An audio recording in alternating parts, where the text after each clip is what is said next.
강원도 평창군 오대산의 새벽은 묵직한 안개와 함께 시작된다. 태백 산맥의 거친 숨결이 잦아들고 골짜기마다 고여있던 밤의 냉기가 서서히 물러가면 천년의 세월을 품은 상원사의 기와지붕 위로 희미한 여명이 내려앉는다. 세상의 모든 소음이 차단된 이곳, 오직 바람이 나뭇가지를 스치는 소리와 이름 모를 산새의 지저귀만이 정적을 메우는 이 깊은 산중은 마치 시간이 멈춘 듯한 착각을 불러일으킨다.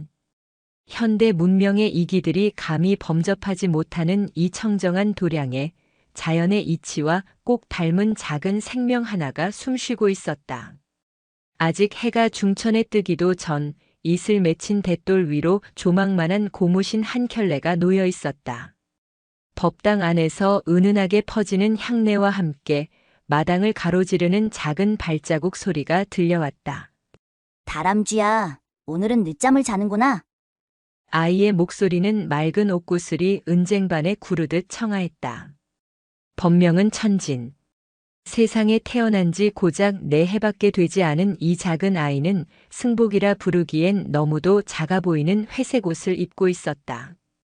소매는 손등을 덮어 펄럭였고 품은 넉넉하여 바람이 드나들었다. 천진은 쪼그리고 앉아 낡은 기와 틈새를 들여다보았다.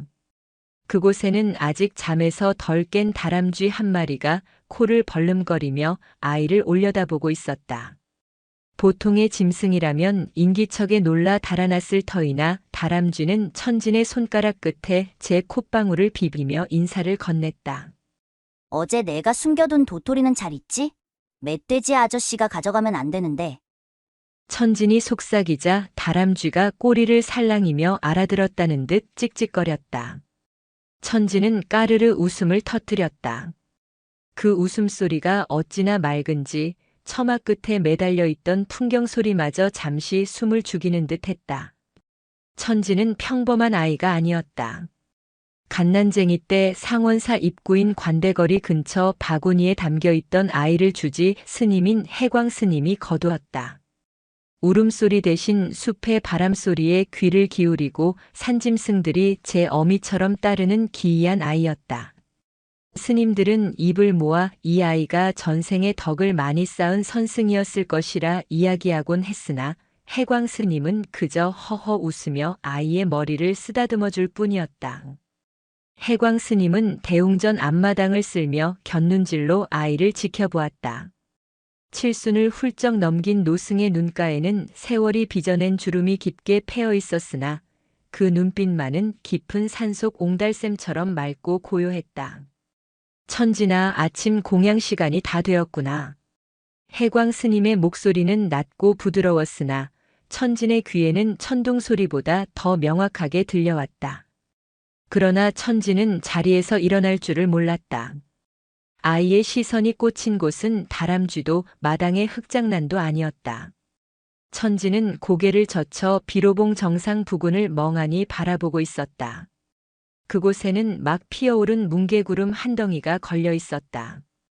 밤새 내린 비가 만들어낸 안개가 산허리를 타고 오르다 정상의 바위에 걸려 멈춘 것이었다. 아침 햇살을 받아 황금빛으로 빛나는 그 구름은 마치 세상에서 가장 부드러운 솜니불처럼 보였다. 혹은 입안에 넣으면 사르르 녹아버릴 달콤한 엿가락 같기도 했다. 스님, 저거 보세요. 저기 산 꼭대기에 솜사탕이 걸렸어요. 천진이 벌떡 일어나 손가락으로 산 정상을 가리켰다. 아이의 눈동자 속에서 황금빛 구름이 일렁거렸다. 허허, 솜사탕이라. 구름을 말하는 게냐? 구름 아니에요. 저건 분명히 푹신푹신한 방석일 거예요. 내가 저걸 가져다가 스님 방석으로 만들어 드릴게요. 해광 스님은 빗자루질을 멈추고 잠시 아이를 바라보았다. 아이의 순수한 효심이 기특하기도 했지만 그 눈빛 서린 묘한 소유욕을 읽어냈기 때문이었다. 천진의 눈은 단순히 풍경을 감상하는 것이 아니라 갖고 싶은 장난감을 발견한 아이의 탐욕으로 반짝이고 있었다. 천진아, 저것은 손으로 잡을 수 있는 것이 아니다.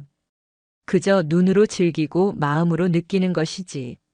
하지만 내 살배기 아이에게 노승의 선문답 같은 가르침이 귀에 들어올 리 만무했다. 천지는 입술을 삐죽 내밀었다. 아니에요. 잡을 수 있어요. 내가 바람한테 부탁하면 내려올지도 몰라요. 천지는 해광 스님의 대답도 기다리지 않고 법당 뒤편으로 난 오솔길을 향해 내달리기 시작했다. 회색 승복 자락이 나비의 날개처럼 펄럭였다. 천진아, 너무 멀리 가서는 안 된다. 해광 스님의 걱정 어린 외침이 뒤따랐지만 천지는 이미 숲의 입구로 사라진 뒤였다. 스님은 혀를 차거나 아이를 꾸짖는 대신 빗자루를 내려놓고 뒷짐을 진 채 아이가 사라진 방향을 지그시 응시했다. 아이가 스스로 깨달을 때까지 기다려주는 것, 그것이 해광 스님의 교육 방식이었다. 숲으로 들어선 천지는 익숙한 듯 가파른 산길을 올랐다. 오대산의 숲은 울창한 전나무들이 하늘을 찌를 듯 솟아있어 대낮에도 어두컴컴했으나 천진에게는 집 앞마당이나 다름없었다.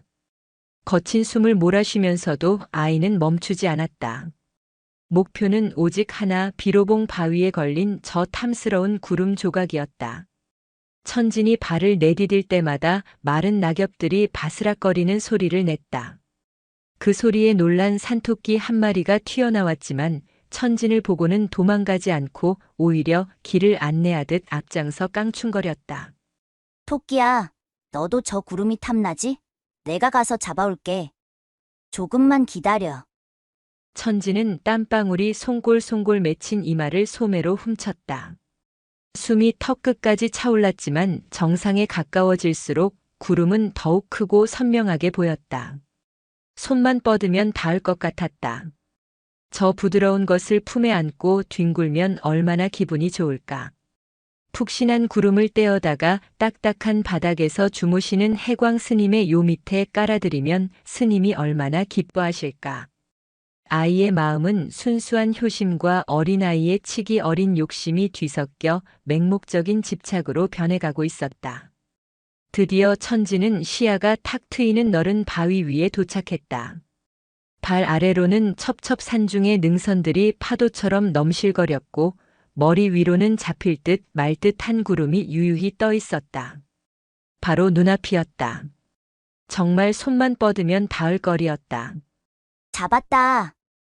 천지는 까치발을 들고 고사리 같은 손을 허공으로 힘껏 뻗었다. 손끝에 차가운 공기의 감촉이 스쳤다. 하지만 구름은 잡히지 않았다. 이압. 천지는 제자리에서 콩콩 뛰었다. 바람이 아이의 몸을 휘감으며 장난을 쳤다. 그러나 구름은 마치 아이를 놀리는 듯 손끝에서 한 뼘 차이로 요리조리 피하는 것처럼 보였다. 사실은 바람에 밀려 조금씩 이동하고 있는 것뿐이었지만 천진의 눈에는 구름이 도망가는 것으로만 보였다. 천진의 표정이 일그러지기 시작했다. 갖고 싶은 것을 갖지 못했을 때의 억울함이 어린 마음을 가득 채웠다. 그때 천진의 눈빛이 변했다. 평소의 장난기 어린 눈망울이 아닌 깊고 푸른 기운이 감도는 신비한 눈빛이었다. 천지는 눈을 감고 숲의 소리에 집중했다. 나뭇잎이 흔들리는 소리, 계곡물이 바위에 부딪히는 소리, 그리고 바람이 지나가는 소리. 아이는 본능적으로 자신이 가진 기운을 끌어올렸다. 그것은 배운 것이 아니라 태어날 때부터 가지고 있던 자연과의 교감 능력이었다. 바람아, 멈춰. 구름아, 이리 와. 천진이 낮은 목소리로 은조렸다. 그러자 놀랍게도 산정상을 휘몰아치던 거친 바람이 일순간 잦아들었다. 사방이 쥐 죽은 듯 고요해졌다. 흔들리던 나뭇가지들이 멈추고 흘러가던 구름의 자락이 멈칫하는 듯 했다. 천지는 다시 눈을 뜨고 멈춰 선 구름을 향해 손을 뻗었다. 이번에는 정말 잡을 수 있을 것 같았다. 아이는 바위 끝자락까지 위태롭게 다가갔다. 한 발짝만 더 내디디면 낭떠러지였지만 구름에 홀린 천진의 눈에는 위험이 보이지 않았다. 그때였다. 천진아. 등 뒤에서 들려온 나직한 목소리에 천진의 집중이 깨졌다. 멈췄던 바람이 다시 훅 하고 불어왔고 붙잡아두려 했던 구름은 산산이 흩어지며 손가락 사이로 빠져나갔다. 아, 천지는 안타까움에 비명을 지르며 뒤를 돌아보았다.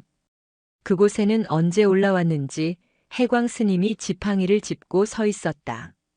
땀 한 방울 흘리지 않은 평온한 모습이었다. 스님 때문에 다 놓쳤잖아요. 거의 다 잡았는데. 바람한테 멈추라고 해서 구름이 꼼짝 못하고 있었는데. 천지는 바닥에 주저앉아 발을 동동 구르며 울상을 지었다. 흩어진 구름 조각들이 야속하게도 하늘 높이 흩어지고 있었다. 손에 남은 것은 차가운 습기뿐 그토록 원했던 푹신한 솜사탕은 온데간데 없었다. 해광 스님은 천천히 아이에게 다가와 옆에 앉았다. 그리고는 아이의 젖은 손바닥을 자신의 거친 손으로 감싸 쥐었다. 천진아, 내 손을 보거라. 무엇이 남았느냐? 아무것도 없어요. 물기만 축축하고. 다 도망갔어요. 천진의 눈에 그렁그렁 눈물이 맺혔다. 자신이 가진 특별한 능력을 썼음에도 실패했다는 사실이 아이를 더욱 서럽게 했다. 그래, 아무것도 없지. 하지만 조금 전까지만 해도 내 손을 스쳐간 그 시원한 느낌은 기억나느냐? 네. 차갑고 부드러웠어요. 그것이면 족하다. 구름은 본래 머무르는 것이 아니다. 바람을 타고 흐르는 것이 구름의 본성이거늘 내가 억지로 붙잡아 두려 하니 구름이 괴로워 흩어진 것이다. 해광 스님은 지팡이로 흐르는 구름을 가리켰다. 보거라. 저 구름은 너의 방에 가두어 두기엔 너무 크고 자유롭지 않느냐. 내가 욕심을 내어 움켜쥐려 할 때는 한 줌의 물방울로 사라지지만 가만히 바라보면 온 세상을 덮는 그림이 된다. 천지는 훌쩍거리며 코를 들이마셨다. 스님의 말씀이 무슨 뜻인지 정확히는 알 수 없었지만 억지로 잡으려 했던 자신의 행동이 구름을 아프게 했을 수도 있다는 생각에 마음이 뜨끔했다. 하지만 스님 방석해드리려고 했단 말이에요. 스님 엉덩이 백이시니까. 천진이 기어들어가는 목소리로 중얼거렸다. 그 순박한 마음에 해광 스님은 껄껄 웃음을 터뜨렸다. 산을 울리는 호탕한 웃음소리였다. 허허 이 녀석. 내 엉덩이 걱정은 말고 내 마음의 빗장이나 열어두거라. 소유하려 들면 작아지고 놓아두면 우주만큼 커지는 것이 세상 이치란다. 내가 저 구름을 방에 가두었다면 금세 썩은 물이 되어버렸을 게다. 하지만 저 하늘에 두니 언제든 고개를 들면 볼 수 있지 않느냐? 천지는 눈물을 닦고 다시 하늘을 올려다보았다. 흩어졌던 구름들이 다시 모여 거대한 용의 형상을 하기도 하고 또 금세 흩어져 양떼처럼 보이기도 했다. 내 방에 두면 썩은 물이 된다고요? 그렇지. 살아있는 모든 것은 흘러야 한다. 흐르지 못하고 고인 것은 썩기 마련이지. 내 마음도 마찬가지다. 내 것이다 하고 움켜쥐면 마음이 고여서 썩게 된다. 흘려보내야 맑아지는 법이다. 해광 스님은 천진을 안아 올려 자신의 무릎에 앉혔다. 따뜻한 체온이 전해지자 천진의 분했던 마음도 눈 녹듯 사라졌다. 자, 이제 다시 보거라. 잡으려 하지 말고 그냥 보거라. 구름이 내 눈 속으로 들어오지 않느냐? 천지는 스님의 말씀대로 힘을 빼고 멍하니 하늘을 바라보았다. 그러자 신기한 일이 벌어졌다. 아까는 도망가는 것처럼 보이던 구름이 이제는 천천히 천진을 향해 다가오는 것처럼 느껴졌다. 눈을 깜빡일 때마다 구름의 모양이 변하며 천진에게 말을 걸어오는 듯 했다. 스님, 구름이 웃고 있어요. 천진이 방긋 웃었다. 소유욕을 내려놓은 아이의 얼굴은 맑게 갠 오대산의 하늘보다 더 투명했다. 그래, 그것이 인연이다. 억지로 끌어당기는 것이 아니라 그저 그 자리에 있음을 감사히 여길 때 비로소 내 것이 되는 것이다. 두 사람은 한참 동안 말없이 산 아래로 흐르는 운물을 바라보았다. 천지는 비로소 깨달았다. 손에 쥐는 기쁨보다 바라보는 기쁨이 더 오래 남는다는 것을. 비록 내 살배기 아이의 희미한 느낌일 뿐이었지만 그날의 기억은 천진의 가슴 깊은 곳에 작은 씨앗으로 심어졌다. 스님, 배고파요. 아까 다람쥐가 도토리 먹는 거 보니까 저도 배고파졌어요. 한참을 분위기 잡던 천진이 불쑥 배를 문지르며 말했다. 해광 스님은 다시 한번 껄껄 웃으며 자리에서 일어났다. 그래, 내려가자. 공양주 보살님이 맛있는 나물을 무쳐 놓으셨을 게다. 해광 스님은 천진의 손을 잡고 산을 내려가기 시작했다.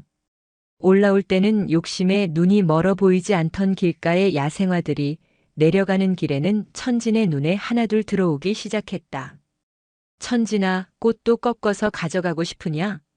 스님이 짐짓 짓궂게 물었다. 천진은 고개를 세차게 저었다. 아니요. 꺾으면 아프잖아요. 그리고 여기서 봐야 나비 친구들이 놀러 오죠. 옳거니. 우리 상좌승이 벌써 돌을 깨우쳤구나. 두 사람의 그림자가 숲길을 따라 길게 늘어졌다. 바람은 여전히 불었으나 이제는 뺏으려는 자의 거친 바람이 아니라 함께 걷는 이를 위한 시원한 땀 식힘이 되어주었다. 그날 밤 천진은 잠자리에 누워 천장을 바라보았다. 창호지 문 너머로 달빛이 은은하게 비쳐 들어왔다. 천진은 눈을 감고 아까 보았던 구름을 떠올렸다. 신기하게도 눈을 감았는데 구름이 더욱 선명하게 보였다. 손에 쥐지 않아도 마음속 주머니에 이미 담겨 있었던 것이다. 스님, 구름이 내 머리맡에 와 있어요. 잠꼬대처럼 중얼거리는 천진의 머리맡에서 해광 스님은 묵묵히 합장을 하며 아이의 평안한 잠을 빌어주었다. 오대산의 밤은 그렇게 깊어갔다. 계절은 어느덧 옷을 갈아입어 오대산 자락에 짙은 녹음이 우거진 여름이 찾아왔다. 산사의 여름은 도시보다 더디게 오고 또 서둘러 떠날 채비를 한다. 하지만 그 짧은 머무름 동안 산은 가장 생동감 넘치는 생명력을 뿜어낸다. 매미 소리가 법당 기둥을 쟁쟁하게 울리고 계곡 물소리는 한층 더 굵고 우렁차졌다. 천진은 그새 키가 한 뼘은 더 자란 듯했다. 여전히 작은 체구였지만 산을 오르내리는 다리에는 제법 힘이 붙어 다람쥐를 쫓아다녀도 숨이 덜 찼다. 오후 불공을 마치고 난 뒤 경내에는 나른한 정적이 감돌았다. 천진은 법당 뒤편 계곡으로 향했다. 그곳은 천진만의 비밀 놀이터이자 산속 친구들과의 회합 장소였다. 오늘은 돌탑 쌓기를 할 거야. 누가 더 높이 쌓나 시합하자? 천진이 선언하자 물을 마시러 내려왔던 고라니가 귀를 쫑긋거리며 쳐다보았고 바위 위에 앉아있던 물가치가 꼬리를 까딱거렸다. 천진에게는 그 모든 몸짓이 대답으로 들렸다. 천진은 계곡물에 발을 담그고 넙대대하고 평평한 돌들을 골라내기 시작했다. 물살에 깎이고 깎여 모난 곳 없이 둥그러진 돌들이었다. 이건 1층, 이건 2층. 천진은 신중하게 돌을 쌓아 올렸다. 중심을 잘 잡아야 무너지지 않는다. 그것은 해광 스님에게 배운 참선 자세와도 비슷했다. 허리를 곧게 펴고 마음의 중심을 잡아야 흔들리지 않듯 돌탑도 중심이 바로 서야 높이 올라갈 수 있었다. 돌탑이 제법 무릎 높이까지 올라갔을 때였다. 아이고, 우리 스님, 여기서 또 역사 대공사를 벌이고 계시네. 공양주 보살님이 광주리를 머리에 이고 지나가며 말을 걸었다. 50줄에 접어든 공양주 보살님은 천진을 친손자처럼 아끼는 분이었다. 보살님, 저기 보지 마세요. 마음이 흔들려서 돌탑도 흔들려요. 천진이 짐짓 엄한 표정을 지으며 검지를 입술에 갖다 댔다. 어구, 알겠습니다요. 내 눈길이 너무 무거워서 돌탑이 무너지면 안 되지. 수고하세요, 스님. 공양주 보살님이 웃음을 참으며 총총걸음으로 사라지자 천진은 다시 돌탑에 집중했다. 이번 목표는 자신의 키만큼 쌓는 것이었다. 하지만 욕심이 과했던 탓일까 아니면 밑돌이 부실했던 탓일까. 허리춤까지 올라갔던 돌탑이 우르르 소리를 내며 무너져 내렸다. 아, 천지는 허망한 표정으로 무너진 돌무더기를 바라보았다. 공들여 쌓은 시간이 한순간에 물거품이 되었다. 정강이에 튀어오른 돌조각에 살짝 생채기가 났지만 아픔보다 속상함이 더 컸다. 다시 쌓으면 돼. 이번엔 더 튼튼하게. 천지는 입술을 앙다물고 다시 돌을 고르기 시작했다. 그때 물속에서 반짝이는 무언가가 천진의 눈을 사로잡았다. 햇살을 받아 영롱하게 빛나는 손바닥만 한 검은 돌이었다. 다른 돌들과 달리 표면이 매끄럽고 윤기가 흐르는 것이 마치 보석처럼 보였다. 오석가마귀 털처럼 검은 돌이었다. 천지는 그 돌을 집어들었다. 묵직하면서도 손에 착 감기는 느낌이 좋았다. 와, 예쁘다. 이걸 맨 꼭대기에 올려야지.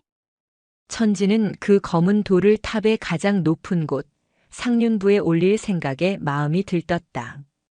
최고의 장식을 위해서는 튼튼한 탑신이 필요했다.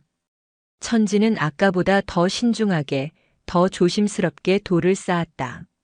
하나, 둘, 셋. 숨조차 쉬지 않고 집중했다. 이마에 땀방울이 흘러내려 눈을 찔러도 닦을 생각조차 하지 않았다. 주변의 새소리도 물소리도 들리지 않았다. 오직 돌과 돌이 맞닿는 그 접점만이 세상의 전부인 양몰입했다. 드디어 아이의 가슴 높이까지 탑이 쌓였다.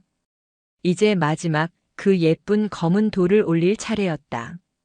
천지는 떨리는 손으로 검은 돌을 들어 올렸다. 올라간다.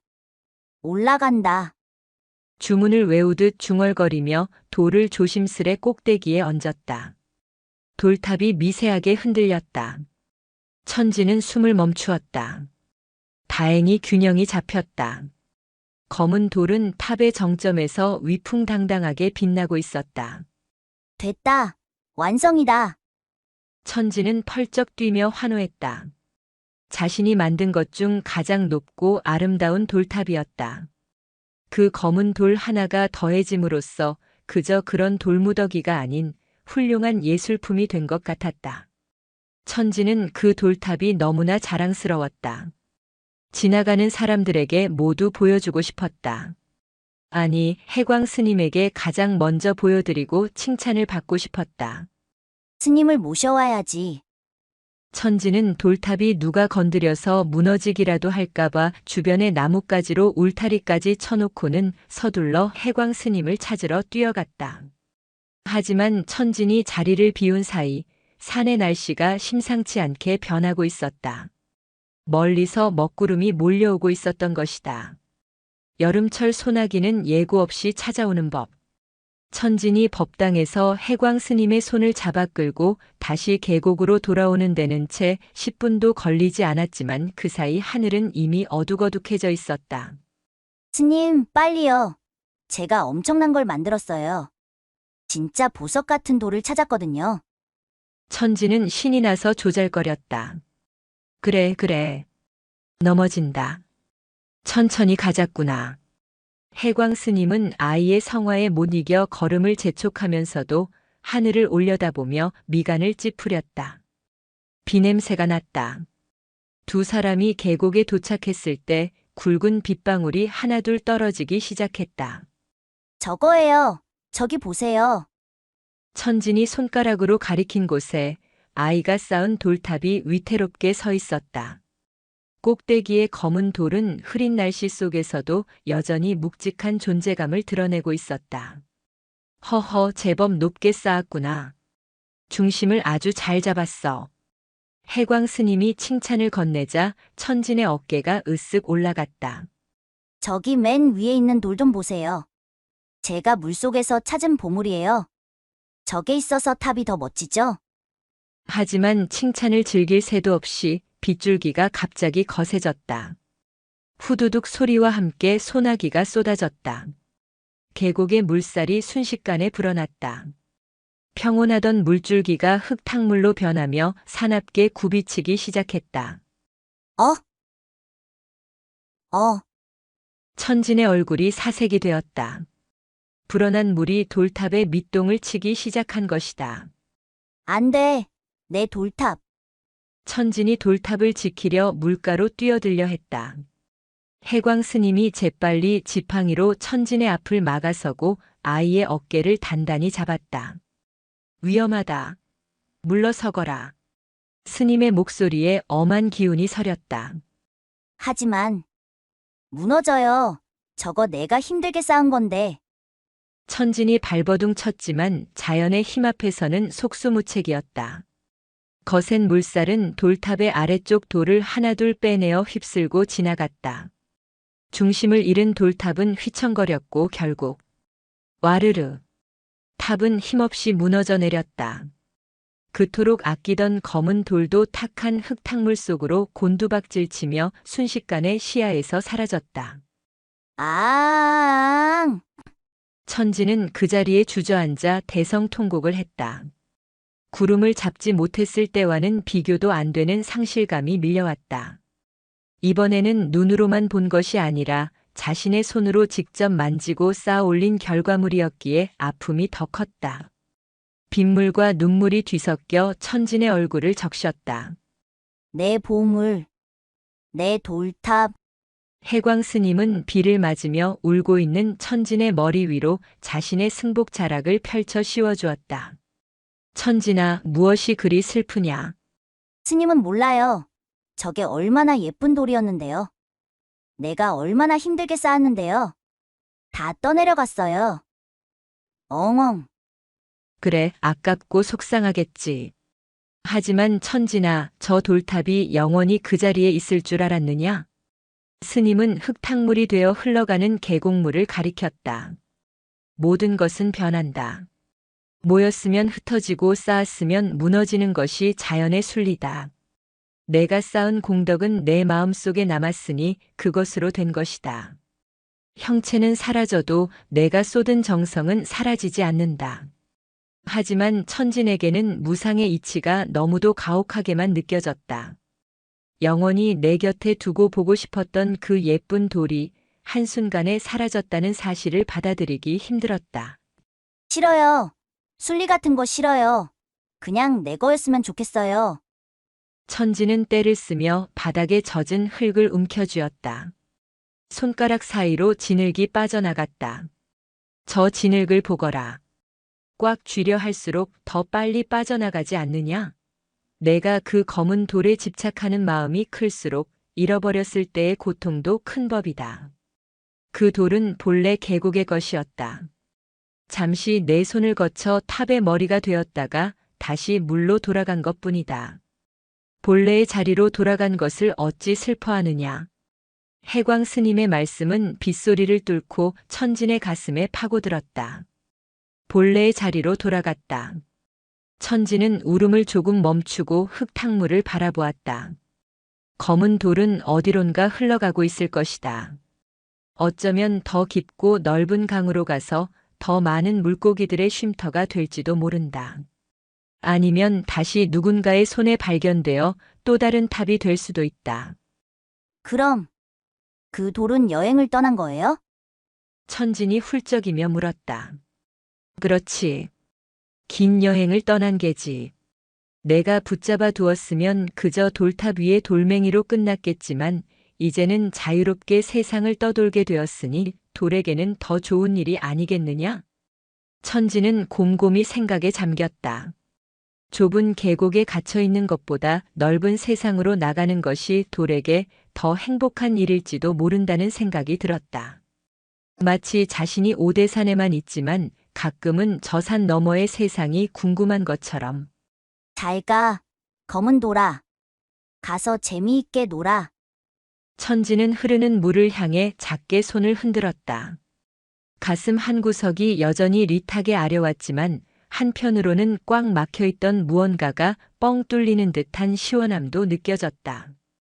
그것은 집착을 내려놓았을 때 찾아오는 묘한 해방감이었다. 비는 어느새 그치고 구름 사이로 햇살이 비치기 시작했다. 물기를 머금은 나뭇잎들이 반짝거렸다. 무너진 돌탑 자리는 휑했지만 천진의 마음속에는 더 단단하고 무너지지 않는 탑 하나가 쌓이고 있었다. 자, 비도 그쳤으니 들어가서 몸을 씻자꾸나. 감기 들라. 해광 스님이 천진의 손을 잡았다. 젖은 옷이 몸에 감겨 축축했지만 맞잡은 손의 온기는 그 어느 때보다 따뜻했다. 장마가 지나간 오대산의 숲은 물기를 가득 머금어 그 어느 때보다 짙은 초록빛을 띠고 있었다. 계곡물은 불어나 우렁찬 소리를 내며 흘러갔고 젖은 흙에서는 비옥하고 비릿한 생명의 냄새가 진동했다. 나뭇잎마다 매달린 물방울이 아침 햇살을 받아 영롱한 보석처럼 빛나는 시간, 천지는 다시 숲으로 발걸음을 옮겼다. 지난번 돌탑이 무너진 자리에는 새로운 모래톱이 생겨 있었다. 천지는 잠시 그곳을 바라보다가 이내 고개를 돌려 더 깊은 숲을 향해 걸었다. 오늘은 다람쥐도 토끼도 보이지 않았다. 숲 전체가 어딘가 모르게 숙연하고 무거운 침묵에 잠겨 있는 듯 했다. 폭풍우가 휩쓸고 간 자리는 처참했다. 아름드리 나무가 뿌리째 뽑혀 있기도 했고 연약한 야생화들은 진흙 속에 파묻혀 고개를 들지 못했다. 천진의 발걸음이 조심스러워졌다. 발밑에 채이는 나뭇가지 하나, 밟히는 풀포기 하나가 아파 보였기 때문이다. 아프지 마. 내가 호해주면 금방 나을 거야. 천지는 꺾인 들꽃 앞에 쪼그리고 앉아 고사리 같은 손으로 꽃잎을 어루만지며 입김을 불어주었다. 아이의 따뜻한 숨결이 닿자 시들해가던 꽃잎이 아주 미세하게 떨리는 듯 했다. 천지는 숲의 아픔이 자신의 아픔인 양미간을 찌푸렸다. 그때였다. 덤불숲 너머에서 가늘고 애처로운 소리가 들려왔다. 삐, 삐. 아주 작은 소리였지만 자연의 소리에 귀가 트인 천진에게는 비명처럼 크게 들렸다. 천진은 가시덤불을 헤치고 소리가 나는 곳으로 다가갔다. 커다란 참나무 아래 바람에 휩쓸려 떨어진 둥지가 뒤집혀 있었다. 그리고 그 옆에는 털도 제대로 나지 않은 어린 산새 한 마리가 파들거리며 떨고 있었다. 어떡해? 천진이 소스라치게 놀라 달려갔다. 둥지 주변에는 이미 싸늘하게 식어버린 다른 새끼들의 주검이 흩어져 있었다. 살아남은 것은 오직 이 작은 생명 하나뿐이었다. 어미 새는 어디로 갔는지 보이지 않았고 홀로 남은 새끼 새는 다리가 부러졌는지 제대로 서지 못한 채 한쪽 날개를 바닥에 끌고 있었다. 천진의 눈에서 왈칵 눈물이 쏟아졌다. 돌탑이 무너졌을 때의 슬픔과는 차원이 달랐다. 그것은 살아있는 생명이 꺼져가는 것을 목격했을 때 느끼는 본능적인 공포와 연민이었다. 죽지 마. 제발 죽지 마. 내가 살려줄게. 천지는 덜덜 떨리는 손으로 새끼 새를 조심스럽게 감싸 안았다. 아이의 손바닥 안에서 느껴지는 새의 심장 박동은 너무나 빠르고 미약했다. 금방이라도 멈출 것 같은 그 작은 움직임이 천진의 가슴을 쿵쿵 두드렸다. 천진은 옷자락으로 새를 감싸고 상원사를 향해 달리기 시작했다. 돌부리에 걸려 넘어질 뻔하면서도 손에 쥔 생명을 놓치지 않으려 안간 힘을 썼다. 스님, 해광 스님, 새가 죽으려고 해요. 빨리 나와보세요. 천진의 다급한 외침이 고요한 산사를 뒤흔들었다. 마루에서 차를 마시던 해광 스님이 찻잔을 내려놓고 급히 마당으로 내려섰다. 아이의 얼굴은 눈물과 땀으로 범벅이 되어 있었고 품에 안은 손은 흙투성이었다. 무슨 일이냐, 천진아. 진정하거라. 이것 좀 보세요. 나무에서 떨어졌나 봐요. 다 죽고 얘만 남았어요. 다리가 이상해요. 스님은 다 고치잖아요. 빨리 고쳐주세요. 천진이 울먹이며 해광 스님에게 새를 내밀었다. 스님은 아이의 손에서 조심스레 새를 받아들었다. 노승의 따뜻하고 두툼한 손길이 닿자 파들거리던 새가 조금 안정을 찾는 듯 했다. 스님은 꼼꼼하게 새의 상태를 살폈다. 다리가 부러지고 날개도 다쳤구나. 기운이 많이 쇠하여 살 수 있을지 장담하기 어렵겠어. 스님의 표정이 어두워졌다. 안 돼요. 스님은 부처님 제자잖아요. 부처님은 뭐든지 다 살려주신다고 했잖아요. 꼭 살려내세요. 천진이 떼를 쓰며 스님의 옷자락을 잡아당겼다. 죽음이라는 것을 받아들이기엔 천진은 너무나 어렸고 생명에 대한 애착은 너무나 강했다. 알았다. 일단 약을 발라보자꾸나. 하지만 천진아, 생명은 억지로 붙잡는다고 해서 머무는 것이 아니다. 해광 스님은 방으로 들어가 약초를 지식여 상처에 바르고 얇은 나뭇가지를 덧대어 부러진 다리를 고정해 주었다. 천진은 그 옆에 딱 달라붙어 숨소리조차 내지 않고 그 과정을 지켜보았다. 그날부터 천진의 일과는 오로지 새를 돌보는 것이 되었다. 밥알을 으깨어 입에 넣어주고 잎사귀에 맺힌 이슬을 모아다 먹였다. 이거 먹고 빨리 나. 나랑 같이 날아다니기로 했잖아. 천진은 밤에도 새가 들어있는 바구니 곁을 떠나지 않았다. 아이의 지극정성이 통했는지 아니면 오대산의 맑은 기운 덕분인지 사흘이 지나자 새는 눈을 뜨고 조금씩 기운을 차리기 시작했다. 스님, 새가 일어났어요. 삐약 소리도 냈어요. 천진이 뛸 듯이 기뻐하며 소리쳤다. 해광 스님도 빙글에 미소를 지으며 고개를 끄덕였다. 죽어가는 생명을 살려낸 기쁨은 천진에게 세상을 다 가진 것 같은 충만함을 주었다. 그러나 기쁨도 잠시 일주일이 지나고 새가 날갯짓을 퍼덕일 수 있게 되었을 때 새로운 시련이 찾아왔다. 툇마루에 바구니를 내놓고 햇볕을 쐬어주던 중이었다. 어디선가 검은 그림자가 쏜살같이 내려오더니 바구니 주위를 맴돌던 뱀 한 마리를 낚아채 갔다. 솔개였다. 천진은 그 광경을 목격하고 얼어붙었다. 솔개의 날카로운 발톱에 들려가는 뱀, 그리고 그 뱀이 노리고 있었던 것은 다름 아닌 자신의 새끼 새였다는 사실을 뒤늦게 깨달았다. 만약 솔개가 뱀을 채가지 않았다면 새는 뱀의 먹이가 되었을 것이다. 하지만 동시에 뱀이 잡혀먹히는 처참한 광경은 천진에게 충격이었다. 나빠. 저 솔개 나빠. 뱀을 죽였어. 천진은 하늘을 향해 주먹질을 했다. 자신이 돌보던 새를 노린 뱀도 밉지만 그 뱀을 잔인하게 잡아먹은 솔개도 밉고 서로 먹고 먹히는 이 숲의 풍경이 갑자기 무섭게 느껴졌다. 해광 스님이 천진의 곁으로 다가왔다. 무엇이 그리 화가 났느냐? 솔개가 뱀을 잡아먹었어요. 뱀은 아까 우리 새를 잡아먹으려고 했고요. 숲속 친구들은 다 착한 줄 알았는데 서로 죽이고 싸워요. 너무 싫어요. 천진이 몸을 떨며 말했다. 자연과 교감한다고 믿었던 아이에게 자연의 냉혹한 먹이 사슬은 받아들이기 힘든 현실이었다. 천진아, 솔개가 뱀을 잡지 않았다면 뱀은 굶어 죽었거나 내 새를 잡아먹었을 게다. 솔개도 둥지에 가면 배고픈 새끼들이 기다리고 있을 터이다. 뱀을 미워할 수도 솔개를 탓할 수도 없는 노릇이지. 그럼 다 같이 풀만 먹고 살면 되잖아요. 왜 남을 아프게 해야 살 수 있는 거예요? 천진의 순진무구한 질문에 해광 스님은 먼 산을 응시했다. 그것은 수많은 선승들이 평생을 바쳐 고민하는 화두이기도 했다. 그것이 업이라는 그물이다. 서로가 서로에게 빚을 지고 생명을 빚지어 생명을 이어가는 것이지. 그래서 우리는 밥 한 토를 먹을 때도 그 희생에 감사해야 하는 것이다. 내가 살린 저 새도 언젠가는 벌레를 잡아먹어야 살 수 있다. 천진은 바구니 속의 새를 내려다보았다. 똘망똘망한 눈망울을 가진 이 작고 예쁜 생명도 살기 위해선 다른 생명을 해쳐야 한다는 사실이 슬프게 다가왔다. 스님, 마음이 무거워요.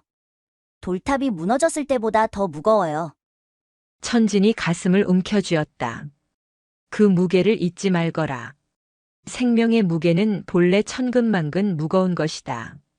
내가 저 새를 살렸으니 너는 저 새의 삶에 관여한 것이다. 이제 저 새가 건강해져서 숲으로 돌아가면 너는 기쁜 마음으로 보내주어야 한다.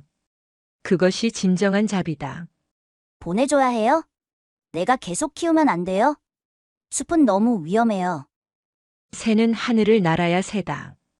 내 방 안에 갇혀 있으면 그것은 새가 아니라 짐승일 뿐이지. 위험하더라도 자유롭게 제 날개로 바람을 타는 것이 저 아이의 운명이다. 며칠 뒤 완연히 회복된 새는 바구니 밖으로 나와 날개를 퍼덕였다.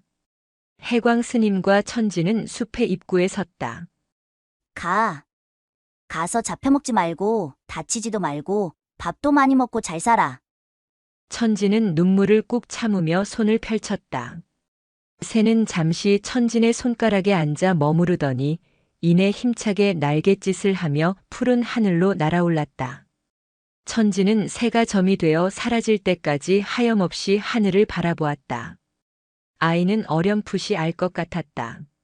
사랑한다는 것은 곁에 두는 것이 아니라 그가 있어야 할 곳으로 보내주는 용기라는 것을.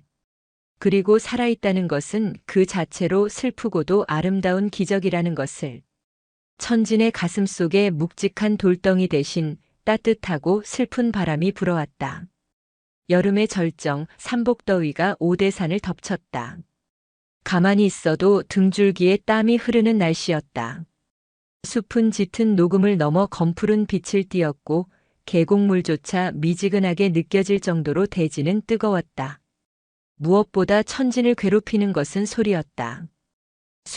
수만 마리의 매미들이 일제히 울어대는 통에 귀가 먹먹할 지경이었다. 맴맴맴맴, 스으오, 맴맴. 상원사 앞마당의 느티나무부터 뒷산의 소나무 숲까지 온 산이 매미 소리로 꽉 차 있었다. 천지는 양손으로 귀를 막고 인상을 찌푸렸다. 아유, 시끄러워. 너희들 좀 조용히 안 해? 스님들이 참선하시잖아. 천진이 나무를 향해 소리를 질러 보았지만 매미들은 아랑곳하지 않고 더 크게 울어댔다. 마치 누가 더 목청이 큰지 내기라도 하는 것 같았다. 상원사 선방에서는 안거가 한창이었다. 해광 스님을 비롯한 수좌 스님들은 벽을 보고 앉아 꼼짝도 하지 않았다. 무건 팻말이 걸린 선방 주변은 숨소리조차 조심스러웠지만 매미들의 합창만은 그 결계를 뚫고 쩌렁쩌렁 울려 퍼졌다. 심심해진 천지는 선방 문틈으로 스님들을 훔쳐보았다. 땀이 비오듯 흐르는데도 스님들은 미동도 하지 않았다. 스님들은 안 시끄러운가? 나는 귀가 따가워서 미치겠는데. 천지는 혼자 중얼거리며 툇마루에 앉아 발을 대롱거렸다. 마음이 소란스러우니 몸도 근질거렸다. 자연과 교감하는 능력을 가진 천진에게 이 거대한 소음의 파도는 감당하기 힘든 자극이었다. 나무의 울림, 벌레들의 날갯짓 소리 하나하나가 증폭되어 들려왔기 때문이다. 그때 참선을 마친 해광 스님이 조용히 문을 열고 나왔다. 스님, 안 시끄러우세요? 매미들이 스님 공부 못하게 방해하는 것 같아요. 천진이 쪼르르 달려가 물었다. 해광 스님은 땀을 닦으며 온화한 미소를 지었다. 허허, 매미가 나를 방해하는 것이냐, 아니면 내 마음이 매미 소리를 쫓아다니는 것이냐? 그게 무슨 말씀이세요? 소리가 귀에 들어오니까 들리는 거죠. 제가 쫓아다니는 게 아니에요. 천진아, 저 소리는 그저 여름이 왔음을 알리는 자연의 노래일 뿐이다. 시끄럽다고 생각하면 소음이 되지만 그냥 듣고 흘려버리면 그저 바람 소리와 다를 바 없느니라. 하지만 천진에게는 그 말이 뜬구름 잡는 소리처럼 들렸다. 당장 귀가 윙윙거리는데 어떻게 흘려버린단 말인가. 저는 조용한 곳이 좋아요. 여기는 너무 시끄러워요. 제가 진짜 조용한 곳을 찾아올게요. 천지는 오기가 생겨 숲으로 뛰어들어갔다. 매미 소리가 들리지 않는 완벽한 침묵의 장소를 찾고 싶었다. 하지만 숲속 깊이 들어갈수록 소리는 더 다양해졌다. 풀벌레 소리, 딱따구리가 나무를 쪼는 소리, 바람에 나뭇잎이 부대끼는 소리. 세상에 소리가 없는 곳은 없었다. 천지는 짜증이 났다. 조용히 해. 다들 조용히 좀 하라고. 천진이 소리를 빽 지르자 잠시 주변이 조용해지는 듯 했다. 하지만 이내 다시 숲의 소음들이 밀려왔다. 천진은 씩씩거리며 더 높은 곳, 더 깊은 골짜기로 향했다. 그렇게 한참을 헤매다 도착한 곳은 거대한 폭포 앞이었다. 수십 척 높이에서 떨어지는 물줄기가 바위를 때리며 천둥 같은 소리를 내고 있었다. 콱! 폭포 소리는 매미 소리보다 훨씬 더 컸다. 옆 사람과 대화조차 불가능할 정도였다. 그런데 이상하게도 천지는 그 압도적인 굉음 앞에서 묘한 편안함을 느꼈다. 너무나 큰 소리가 다른 모든 자잘한 소리들을 삼켜버렸기 때문이다. 천지는 넓적한 바위에 가부좌를 틀고 앉았다. 흉내만 낸 것이었지만 제법 폼이 났다. 그래. 여기서 매미 소리가 안 들려. 여기가 제일 조용해. 천지는 눈을 감았다. 귀를 때리는 폭포 소리에 집중했다. 처음에는 그 소리가 고막을 찢을 듯 했지만 시간이 지날수록 소리는 하나의 거대한 배경이 되어갔다. 마치 어머니의 자장가처럼 혹은 일정한 리듬을 가진 심장 박동처럼 느껴지기 시작했다. 얼마나 시간이 흘렀을까? 해가 뉘엿뉘엿 넘어가며 숲의 긴 그림자가 드리워졌다. 천진의 호흡이 폭포 소리와 섞여들었다. 들이마시고 내쉬고, 들이마시고 내쉬고. 어느 순간 천진은 폭포 소리가 들리지 않는 기이한 경험을 했다. 분명 귀에는 엄청난 굉음이 들리고 있었지만 마음속은 고요한 호수처럼 잔잔해진 것이다. 소리가 들리되 들리지 않는 상태. 소리가 마음을 흔들지 못하는 상태. 그 고요함 속에서 천지는 아주 미세한 소리를 들었다. 그것은 자신의 숨소리였다. 그리고 콩닥거리는 심장 소리였다. 아, 천진이 눈을 떴다. 눈앞의 폭포는 여전히 무서운 기세로 쏟아지고 있었다. 하지만 천진에게는 그 모습이 그저 한 폭의 움직이는 그림처럼 고요하게 느껴졌다. 그때 바위 아래쪽에서 지팡이 짚는 소리가 났다. 해광 스님이었다. 천진아, 여기서 무엇을 하고 있었느냐?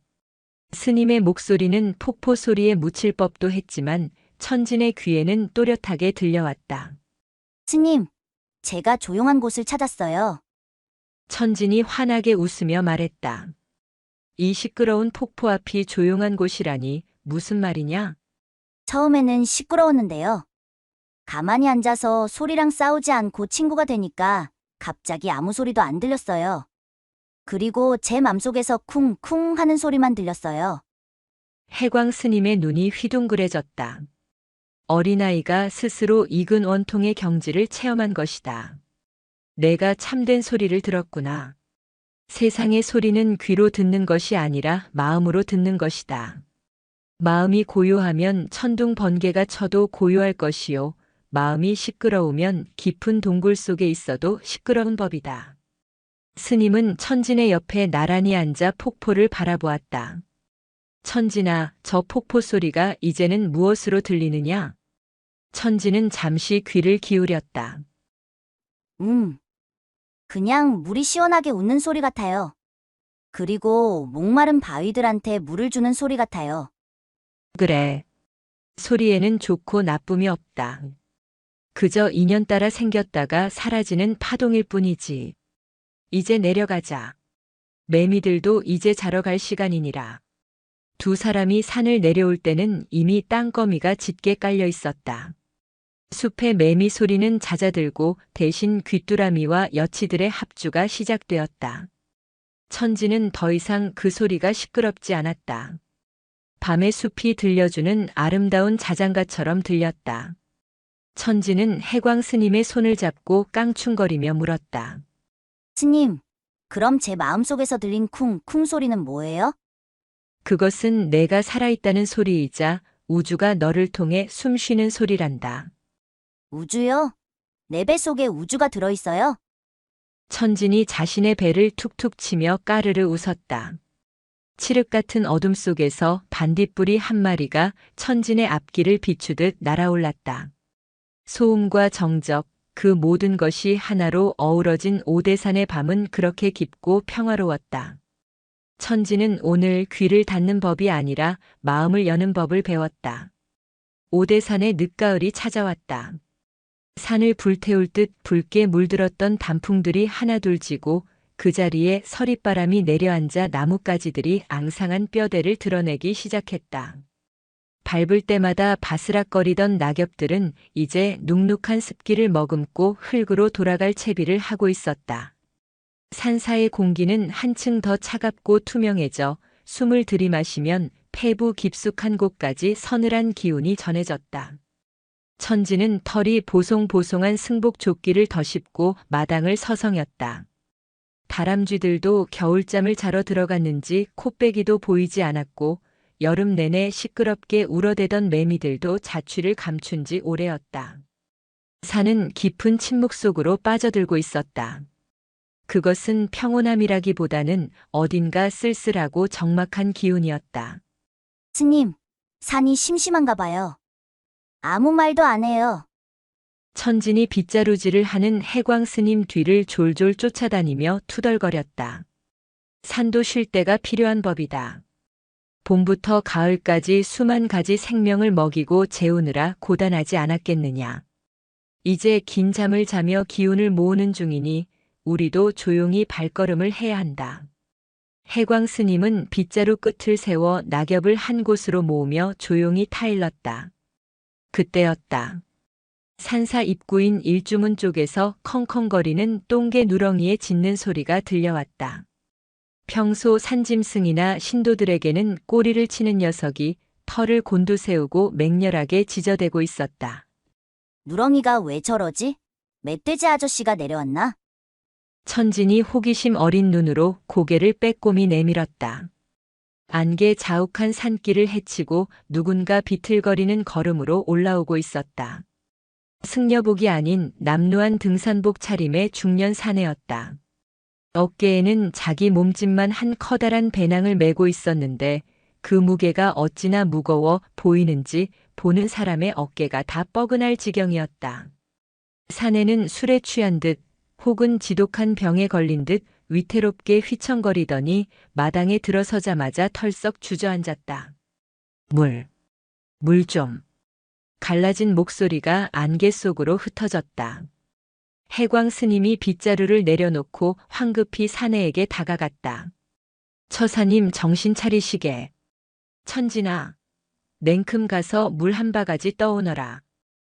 네. 천진은 우물가로 달려가 바가지에 물을 가득 담아왔다. 물을 마신 사내는 거친 숨을 몰아쉬며 겨우 고개를 들었다. 퀭한 눈, 덥수룩한 수염, 그리고 무엇보다 얼굴 가득 들이운 짙은 그늘이 천진을 움찔하게 만들었다.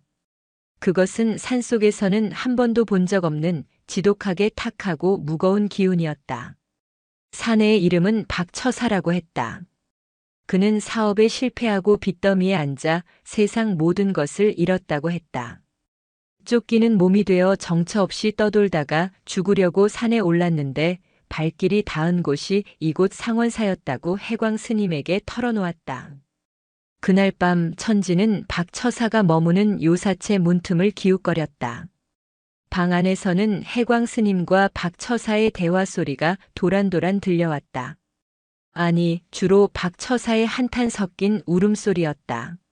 스님, 저 아저씨는 왜 계속 울어요? 어디가 아픈가 봐요. 천진이 부엌에서 죽을 쓰고 있는 공양주 보살님에게 물었다. 몸이 아픈 게 아니라 마음이 아픈 게야. 세상살이가 오죽 힘들었으면 저리곡을 하겠니? 천진 스님도 나중에 크면 알게 됩니다. 공양주 보살님이 혀를 차며 말했다. 천진은 이해할 수 없었다. 마음이 아픈데 왜 눈물이 날까? 배가 아프면 배를 문지르고 다리가 아프면 약을 바르는데 마음은 어디에 약을 발라야 하는 걸까? 다음 날 아침 천진은 마당 구석에 쪼그리고 앉아있는 박처사를 발견했다. 그는 멍하니 먼 산을 바라보며 연신 한숨을 내쉬고 있었다. 그가 내쉬는 숨결마다 회색 연기 같은 것이 뿜어져 나오는 것만 같았다. 천지는 조심스럽게 다가가 박 처사의 옆에 앉았다. 그리고 품속에서 꼬깃꼬깃 아껴두었던 왕사탕 하나를 꺼내 내밀었다. 아저씨, 이거 드세요. 공양주 보살님이 주신 건데 진짜 달아요. 이거 먹으면 안 울 거예요. 박 처사는 천진을 물끄러미 바라보았다. 때묻지 않은 맑은 눈망울이 자신의 찌든 모습과 대비되어 가슴이 욱신거렸다. 그는 힘없이 웃으며 사탕을 받아들었다. 고맙구나, 스님. 하지만 내 입이 너무 써서 단맛을 느낄 수 있을지 모르겠어. 입이 써요? 그럼 쓴바귀를 드셨어요? 아니, 인생이 써서 그렇단다. 사는 게 꼭 쓴바귀즙을 통째로 삼키는 것 같구나. 박 처사의 말은 어렵고 무거웠다. 천지는 고개를 갸웃거렸다. 아저씨 어깨에 맨 가방은 어디 갔어요? 어제 보니까 엄청 무거워 보이던데. 방에 두었지. 가방을 내려놓았는데 왜 아직도 무거워 보여요? 아저씨 등 뒤에 커다란 돌덩이가 매달려 있는 것 같아요. 천진의 순수한 물음이 박 처사의 폐부를 찔렀다. 물리적인 짐은 내려놓았지만 마음의 짐은 여전히 그를 짓누르고 있었기 때문이다. 빚쟁이들의 독촉, 가족들의 원망, 실패자라는 낙인. 그것들은 보이지 않는 쇠사슬이 되어 그의 온몸을 휘감고 있었다. 내 눈에는 내가 그렇게 보이느냐? 네. 꼭 비 오기 전에 먹구름 같아요. 금방이라도 툭 터질 것 같아요. 박 처사는 쓴웃음을 지으며 주머니에서 담배를 꺼내려다 이곳이 절이라는 사실을 깨닫고 다시 집어넣었다. 손이 부들부들 떨렸다. 꼬마 스님, 너는 좋겠구나. 걱정도 없고 빚도 없고 도망 다닐 일도 없으니. 저도 걱정 있어요. 다람쥐가 겨울에 배고플까봐 걱정이고 눈이 많이 와서 해광 스님 미끄러지실까봐 걱정이에요.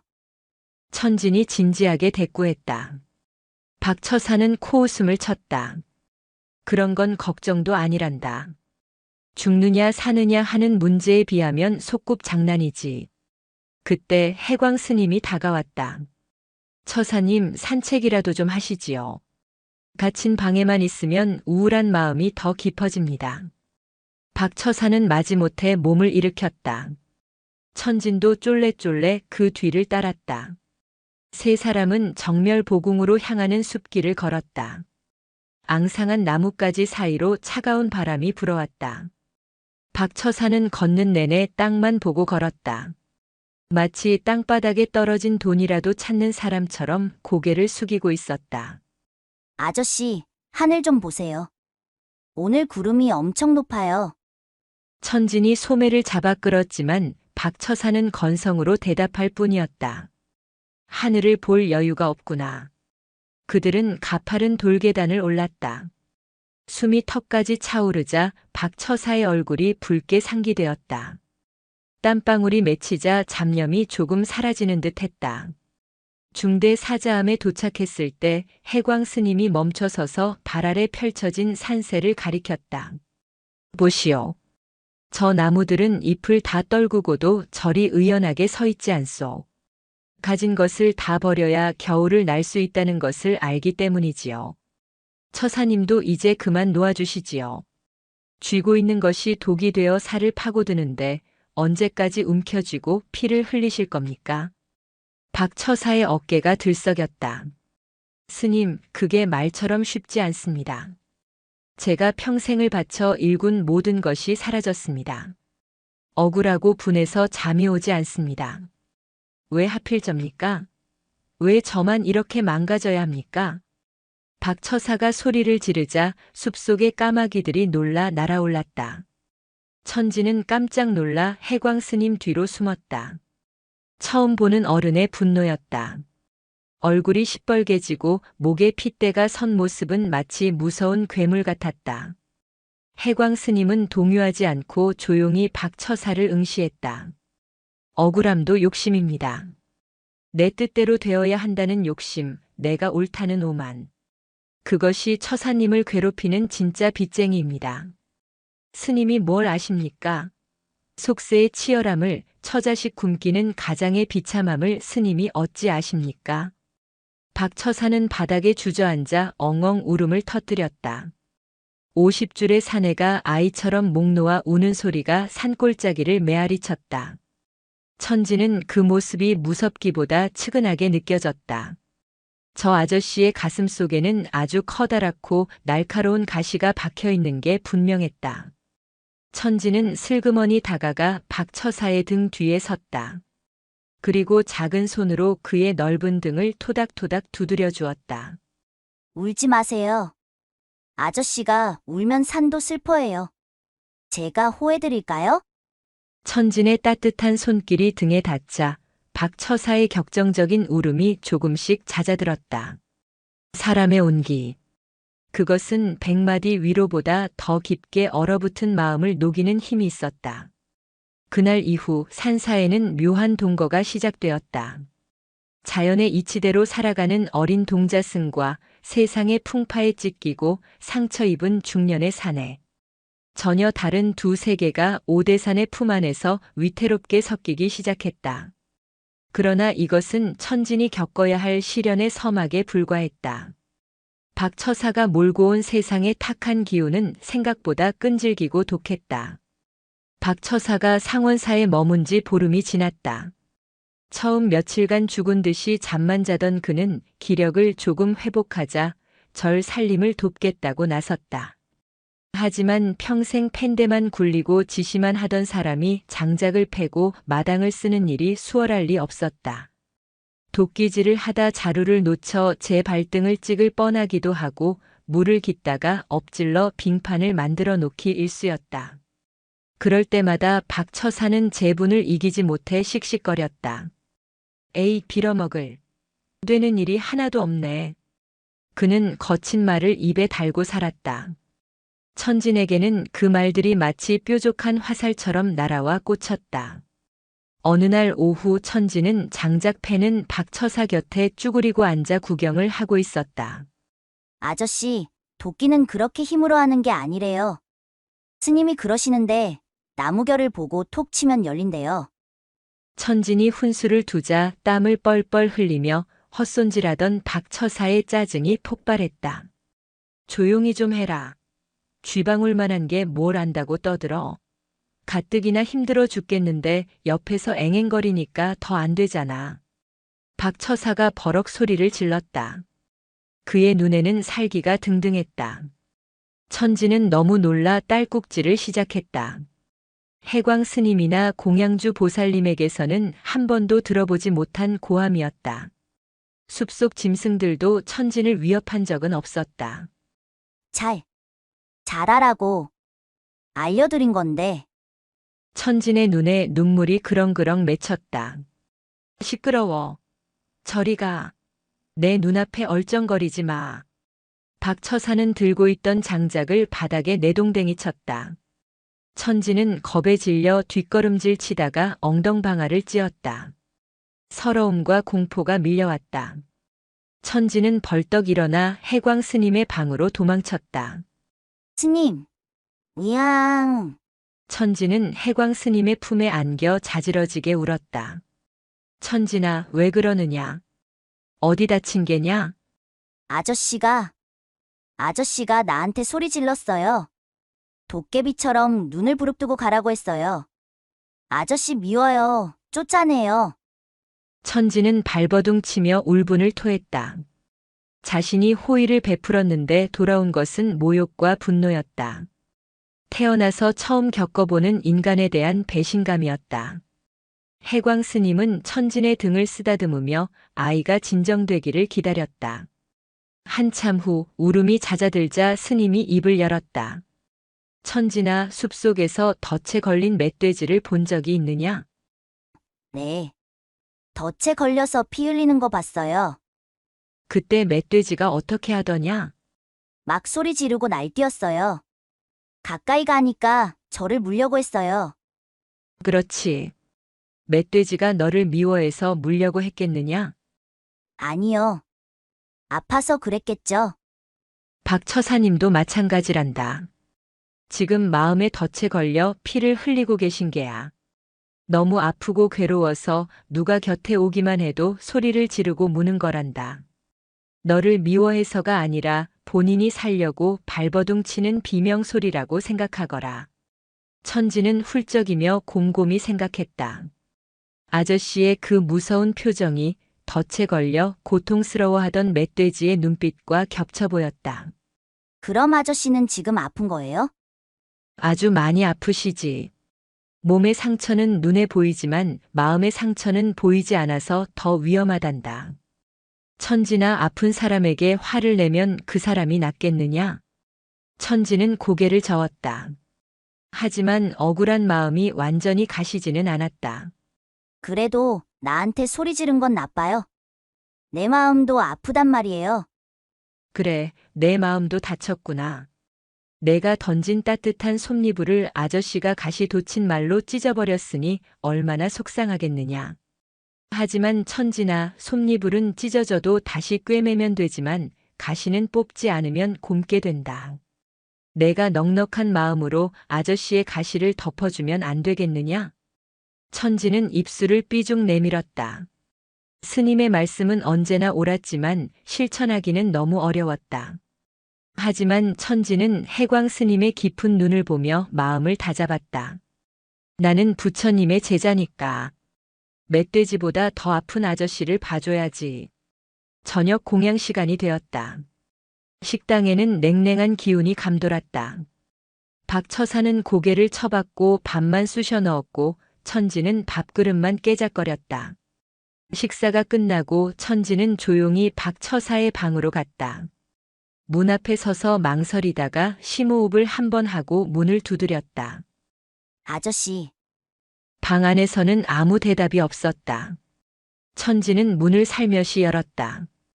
박 처사는 벽을 보고 모로 누워 있었다. 어두컴컴한 방 안에 외로움이 짙게 깔려 있었다. 천지는 살금살금 기어들어가 박 처사의 등 뒤에 앉았다. 그리고 아무 말 없이 자신의 작은 손을 박 처사의 등에 갖다 대었다. 움찔하고 박 처사의 몸이 떨렸다. 가라. 나 같은 놈 곁에 있어봤자 재수만 옴붙는다. 박 처사가 잠긴 목소리로 중얼거렸다. 안 가요. 아저씨 아프잖아요. 안 아파. 귀찮게 하지 말고 가. 거짓말. 아까 소리 지를 때 아저씨 마음에서 피나는 거 봤어요. 덫에 걸린 멧돼지처럼 아파 보였어요. 그 말에 박 처사가 벌떡 일어나 앉았다. 충혈된 눈으로 천진을 노려보았다. 하지만 천진은 이번엔 피하지 않았다. 그 눈동자 속에 숨겨진 두려움과 슬픔을 보았기 때문이다. 너, 내가 뭘 안다고. 저는 아무것도 몰라요. 하지만 아저씨가 춥고 아픈 건 알아요. 스님이 그러시는데 가시는 솜이불로 덮어줘야 한대요. 제가 솜이불 해드릴게요. 천진이 양팔을 벌려 박 처사의 굵은 허리를 와락 껴안았다. 아이의 체온이 백가죽을 통해 전해졌다. 작고 여린 몸.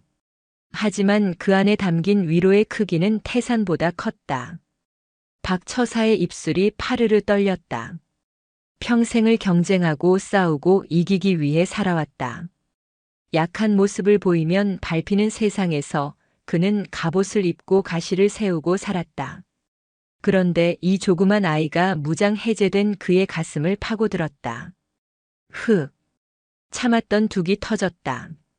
박 처사는 천진을 끌어안고 통곡했다.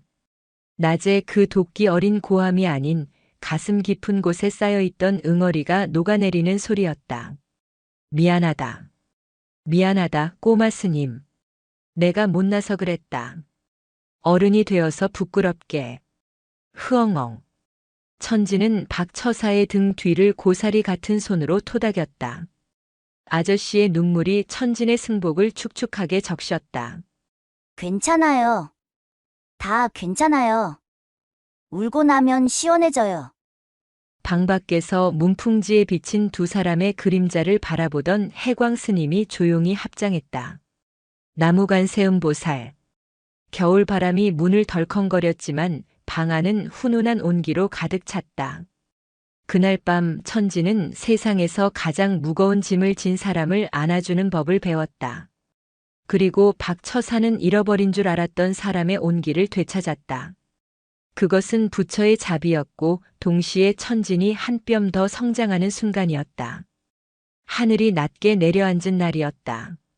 아침부터 잿빛 구름이 오대산의 봉우리들을 하나둘 집어삼키더니 정오가 지나자 기어이 하얀 눈송이를 토해내기 시작했다. 처음에는 흩날리는 벚꽃잎처럼 가볍게 날리던 눈발이 시간이 지날수록 굵고 거세지더니 이내 온 세상을 하얗게 덮어버릴 기세로 쏟아졌다. 사위가 하얘질수록 세상의 소리는 잦아들었다. 눈이 모든 소음을 빨아들인 탓에 상원산은 마치 거대한 솜니불 속에 파묻힌 듯 고요하고 아늑했다. 천지는 털신을 신고 뽀드득거리는 눈길을 밟으며 마당을 돌아다녔다. 발을 내디딜 때마다 무릎까지 푹푹 빠지는 눈밭은 천진에게는 세상에서 가장 신나는 놀이터였다. 스님, 하늘에서 백설기가 내려요. 산토끼들이 배고플까봐 하느님이 떡가루를 뿌려주시나 봐요. 천진이 혀를 내밀어 떨어지는 눈송이를 받아먹으며 깔깔거렸다. 차가운 눈이 입안에서 사르르 녹아내렸다. 하지만 마당 한켠 박처사의 표정은 내리는 눈만큼이나 무겁고 복잡해 보였다. 그는 짐을 꾸리고 있었다. 올 때 메고 왔던 그 커다란 배낭이었다. 하지만 올 때와는 달리 배낭의 부피는 줄어 있었고 박처사의 눈빛은 한결 단단해져 있었다. 푹 꺼졌던 볼에는 살이 조금 올랐고 불안하게 흔들리던 동공은 이제 제자리를 찾아 차분하게 가라앉아 있었다. 해광 스님은 처마 밑에 서서 내리는 눈을 바라보며 박처사를 기다리고 있었다. 떠나시려는 겁니까? 해광 스님이 낮게 물었다. 박처사는 배낭끈을 단단히 조여매며 고개를 끄덕였다. 예, 스님. 눈이 더 쌓여 길이 끊기기 전에 내려가야겠습니다. 여기서 도망만 치고 있을 수는 없으니까요. 가서 부딪혀야지요. 깨지더라도 제 힘으로 일어서 보겠습니다. 길이 험할 것입니다. 세상의 바람은 이곳 오대산의 칼바람보다 더 매서울지도 모릅니다. 압니다. 하지만 천진 스님이 덮어준 솜니불 덕분에 이제 제 마음에도 굳은 살이 좀 박인 것 같습니다. 다시는 비겁하게 숨지 않겠습니다.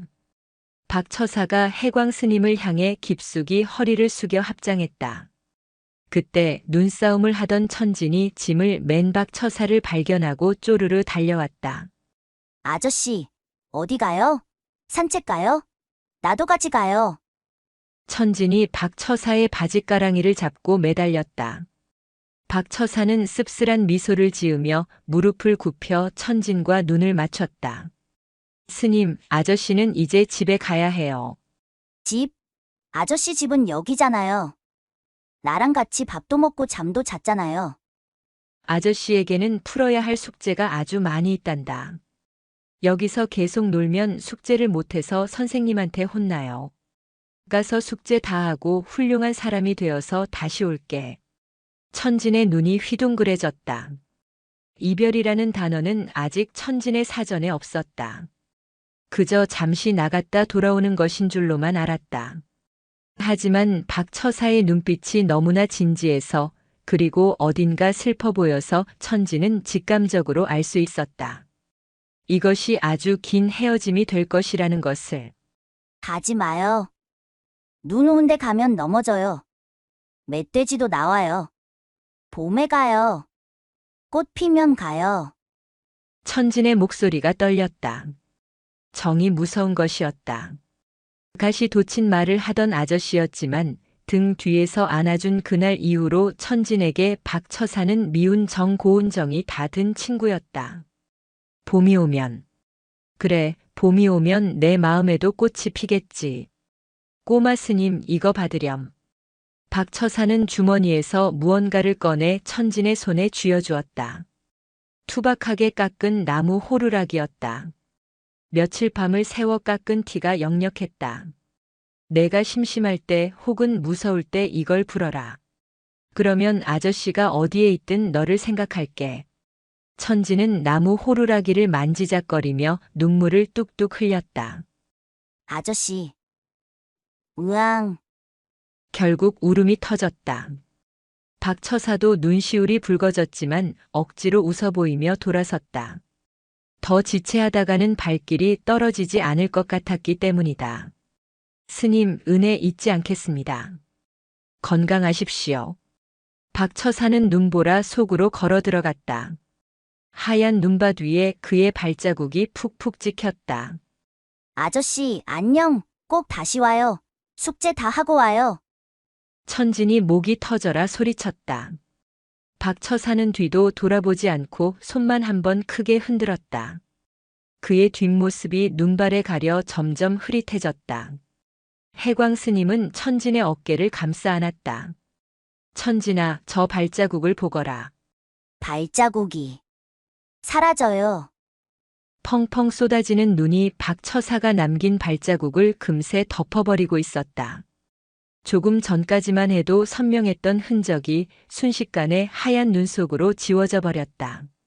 마치 처음부터 아무도 지나가지 않은 것처럼. 그래. 사람은 누구나 저렇게 왔다 가는 것이다. 흔적을 남기려 애쓰지만 세월이라는 눈이 내리면 다 덮이기 마련이지. 하지만 천진아, 눈에 보이는 발자국은 지워져도 내 마음속에 찍힌 발자국은 지워졌느냐? 천진은 고개를 저으며 가슴을 툭툭 쳤다. 아니요. 여기는 쿵쿵거려요. 아저씨 냄새도 나고 아저씨 목소리도 들려요. 그것이면 되었다. 인연이란 발자국을 남기는 것이 아니라 서로의 마음에 향기를 남기는 것이다. 보내드려야 새로운 인연이 또 오는 법이니라. 천지는 호루라기를 입에 물고 힘껏 불었다. 휘익. 맑고 고운 소리가 눈보라를 뚫고 산 아래로 퍼져나갔다. 이 소리가 박 처사의 등 뒤에 닿아 춥고 외로운 하산길의 작은 등불이 되어주기를 바라면서 그날 밤 상원산은 더욱 고요했다. 빈방에는 박 처사가 쓰던 이불이 반듯하게 개켜져 있었다. 천지는 텅 빈 방을 들여다보며 쓸쓸함을 느꼈지만 동시에 가슴 한 구석이 꽉 찬 듯한 묵직함도 느꼈다. 그것은 누군가를 진심으로 응원하고 보내주는 성숙한 이별의 맛이었다. 눈은 밤새 내렸고 오대산은 거대한 백색의 연꽃처럼 피어났다. 혹독한 추위가 오대산을 점령했다. 동장군의 기세가 어찌나 맹렬한지 바위도 얼어 터질 것 같았다. 계곡물은 두꺼운 얼음장 밑으로 숨어버렸고 나무들은 껍질을 잔뜩 움츠린 채 침묵했다. 산사의 식량을 구하는 일도 만만치 않았다. 폭설로 길이 끊겨 마을로 내려가는 것은 엄두도 낼 수 없었다. 다행히 가을에 갈무리에 둔 곡식과 김장독이 있어 스님들의 끼니는 걱정이 없었으나 문제는 산짐승들이었다. 며칠째 눈이 계속되자 산속 동물들의 먹이가 바닥나기 시작했다. 밤이면 굶주린 짐승들의 울음소리가 산사를 감돌았다. 스님, 고라니가 울어요. 배가 고픈가 봐요. 천지는 방문을 열고 밖을 내다보았다. 칠흑 같은 어둠 속에서 파랗게 빛나는 눈동자 몇 쌍이 보였다가 사라졌다. 산이 얼어붙어 먹을 것이 없으니 짐승들도 살 길을 찾아 내려오는구나. 자연의 섭리가 참으로 가혹하다. 해광 스님은 혀를 차며 걱정스런 눈빛을 보냈다. 다음 날 새벽 천지는 부엌 뒷문 쪽에서 부스럭거리는 소리를 들었다. 도둑 고양이인가 싶어 살금살금 다가갔다가 천지는 숨을 헉 들이켰다. 그곳에는 뼈가 앙상하게 드러난 어미 멧돼지 한 마리와 줄무늬가 선명한 새끼 멧돼지 두 마리가 음식물 쓰레기통을 뒤지고 있었다. 멧돼지는 산의 제왕이라 불릴 만큼 사나운 짐승이지만 지금 눈앞에 있는 녀석은 굶주림에 지쳐 서 있는 것조차 힘겨워 보였다. 거친 털에는 고드름이 매달려 있었고 눈빛은 살기보다는 애원에 가까웠다. 천진과 멧돼지의 눈이 마주쳤다. 멧돼지는 흠칫 놀라 뒷걸음질 쳤지만 도망가지는 않았다.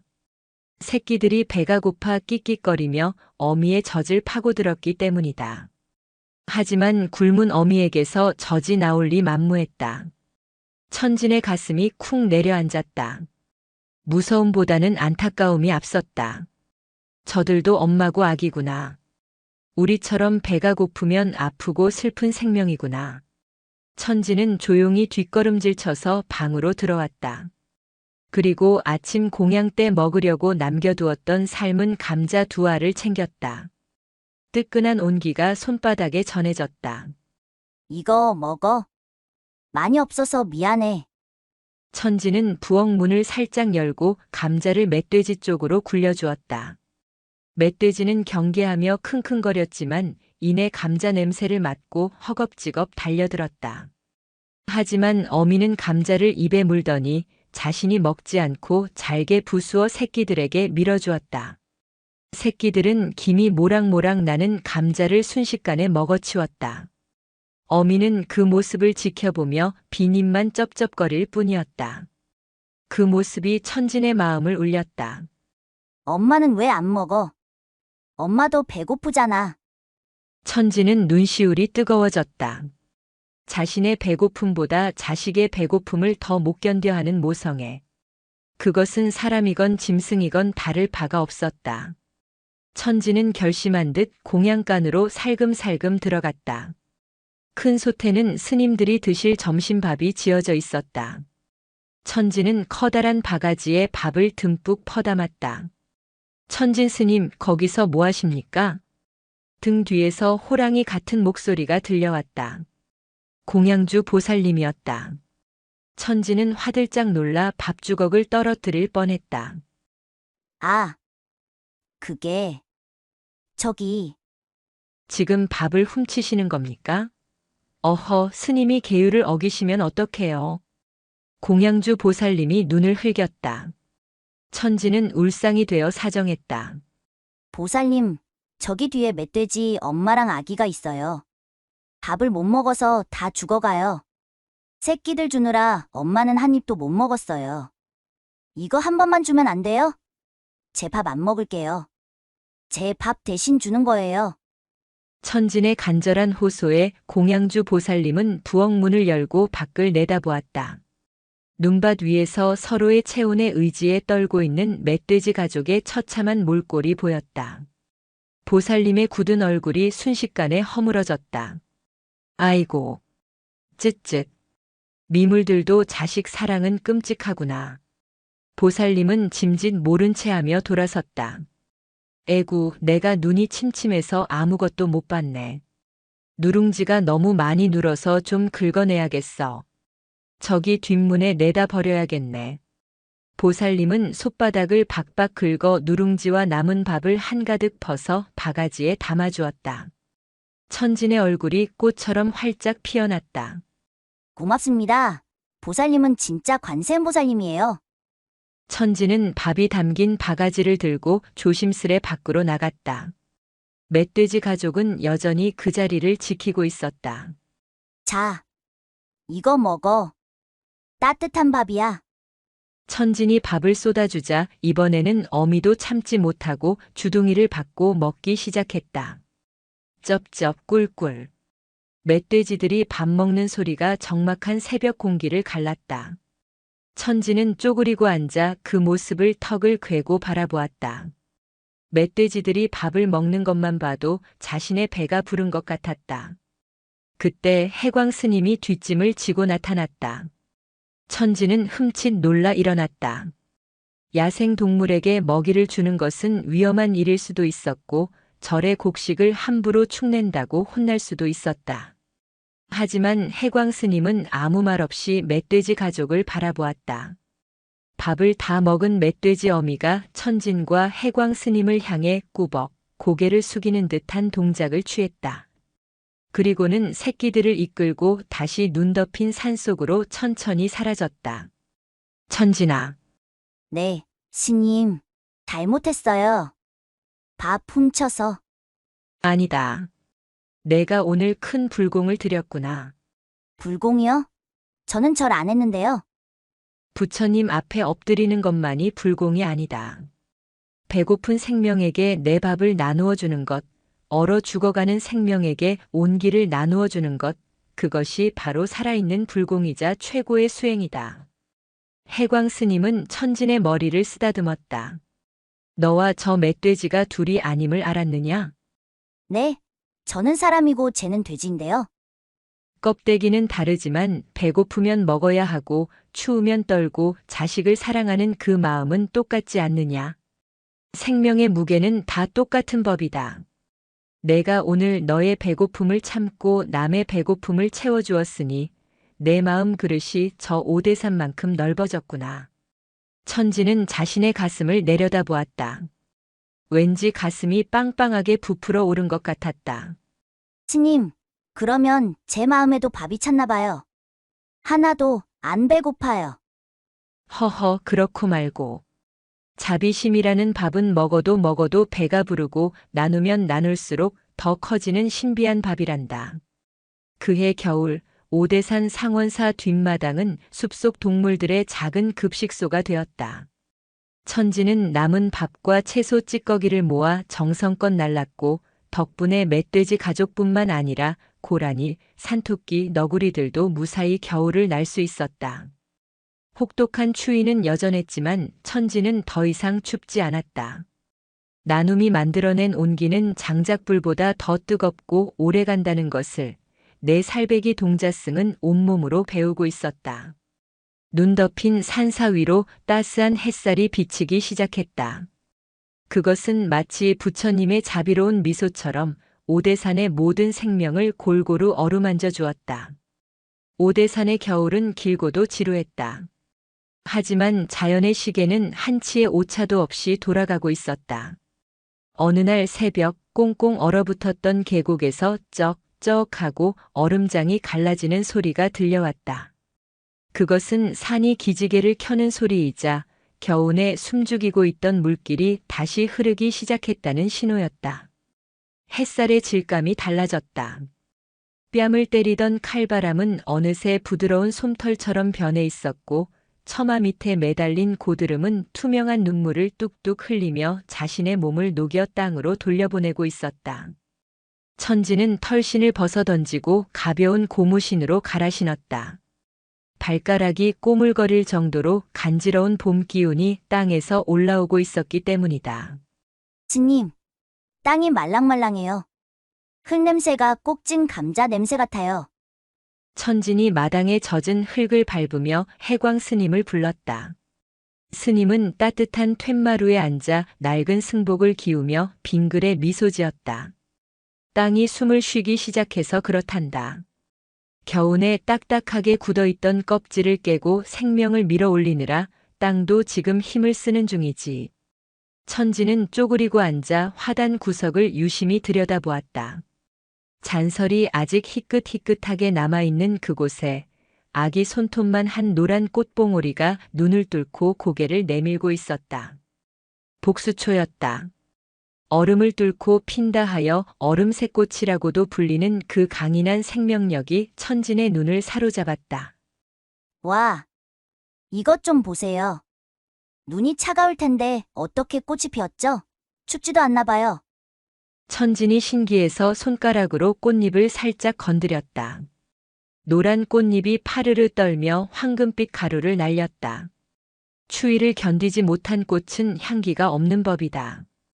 저 작은 꽃이 두꺼운 눈과 얼음을 뚫고 나오기 위해 얼마나 뜨거운 열기를 뿜어냈겠느냐. 그 간절함이 추위를 이긴 것이다. 간절함이요? 그래. 꼭 피어나겠다는 마음, 해를 보겠다는 그 마음이 얼음보다 뜨거웠던 게지. 천지는 고개를 끄덕였다. 문득 지난 겨울 춥고 배고픈 멧돼지 가족을 위해 자신의 밥을 내어주던 그날의 온기가 떠올랐다. 그때 자신의 가슴속도 무언가 뜨끈한 것으로 가득 찼었다. 그것도 아마 마음의 꽃이 피어나는 과정이었을까. 그날 오후 산 아래 마을에서 우편 배달부 아저씨가 헐떡이며 올라왔다. 겨우내 끊겼던 길이 뚫리자 밀린 편지들을 한꺼번에 들고 온 것이다.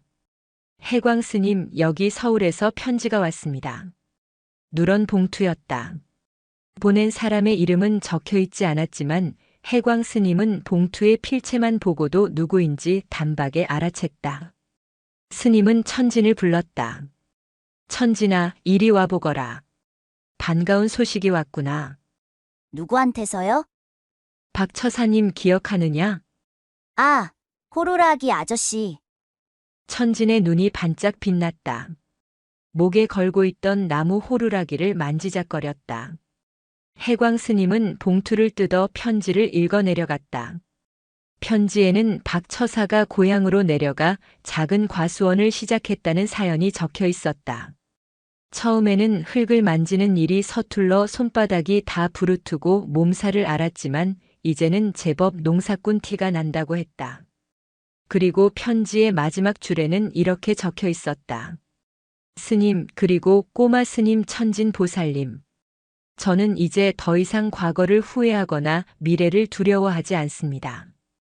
겨울이 가면 반드시 봄이 온다는 것을 오대산의 눈 속에서 배웠기 때문입니다. 제가 심은 사과나무에 하얀 꽃이 피면 제일 크고 맛있는 놈으로 골라 꼭 상원사로 보내겠습니다. 제 마음의 솜니불이 되어주셔서 감사합니다. 편지 봉투 속에서 꼬깃꼬깃한 지폐 몇 장이 떨어졌다. 첫 수확은 아니지만 막노동을 해서 번 첫 일당의 일부를 부처님께 올리고 싶다는 정성이었다. 천지는 해광 스님이 읽어주는 편지 내용을 들으며 희죽희죽 웃었다. 아저씨가 나무를 심었대요. 사과나무래요. 그럼 나중에 사과 먹을 수 있는 거예요? 허허, 먹는 것부터 생각하는구나. 그래, 아저씨가 마음의 밭에 희망이라는 나무를 심으셨으니 분명 달콤한 열매가 열릴 게다. 천지는 호루라기를 입에 물고 길게 불었다. 봄바람을 타고 호루라기 소리가 멀리 퍼져나갔다. 지난 겨울 눈보라 속으로 사라지던 박처사의 쓸쓸한 뒷모습 대신 이제는 땀 흘리며 나무를 심고 있을 건강한 아저씨의 모습이 그려졌다. 스님, 봄은 참 좋은 거네요. 꽃도 피고 얼음도 녹고 아저씨도 웃게 하고요. 그렇지. 하지만 겨울이 없었다면 봄이 이토록 반갑겠느냐. 고통이 있어야 깨달음도 달콤한 법이다. 내가 박 처사님을 보낸 슬픔이 있었기에 지금의 이 소식이 더 기쁜 것처럼 말이다. 어느새 해가 뉘엿뉘엿 넘어가고 있었다. 녹은 눈이 모여 만든 작은 개울물이 졸졸 소리를 내며 흘러갔다. 천지는 흐르는 물에 종이배를 띄웠다. 가라, 종이배야.